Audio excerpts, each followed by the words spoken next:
পরীক্ষায় টপাররা কম নাম্বার পেলে টিচাররা যা করে ভার্সেস পরীক্ষায় ব্যাকবেঞ্চাররা কম নাম্বার পেলে টিচাররা যা করে। টপার যখন কম পায়। কি মজা, আজকে তো পরীক্ষার রেজাল্ট দিব। দেখ না দেইস, এবার আমি ক্লাসে একদম টপ করুম পুরা 100-তে 100 পামু দেইস এবার। আমরা তো জানি ওই তুই তো বেশি পাবি, এটা আবার কোনের কি তা আছে, তুই তো সবসময় ক্লাসে টপ করস। হ্যাঁ আমিও বেশি নাম্বার পাইতে পারি। তুই আর বেশি ভাইবি, হ্যাঁ দেখছি তো পরীক্ষার সময় মাইসের টিকা দেখা কিতা করছ, চিটিং করে আবার ফেলে ফাঁস করো। হ্যাঁ নমস্কার ম্যাম। ওকে সবাই বসো বসো। তোমরা তো জানোই আজকে তোমাদের রেজাল্ট দেওয়া হবে, তো আমি সবার নাম ডাকবো, একে একে সে নিয়ে যাবে।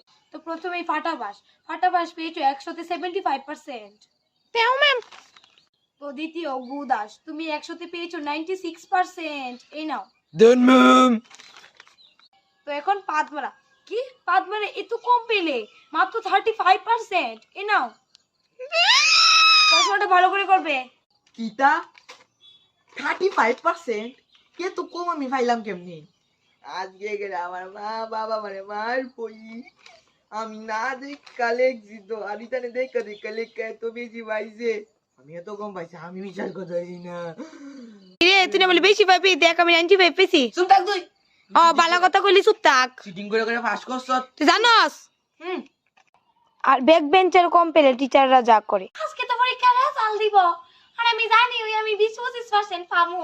পাইবি তো তুই তো ইডি ডিজার্ভ করো তো, ঠিক কি কইছে। নমস্কার ম্যাম। নমস্কার ম্যাম। তো আজকে তোমরা রেজাল্ট দিতেছি, তো ফাটাই ব্যাস পাইছো 90%। ম্যাম পাতমার পাইছে 100%।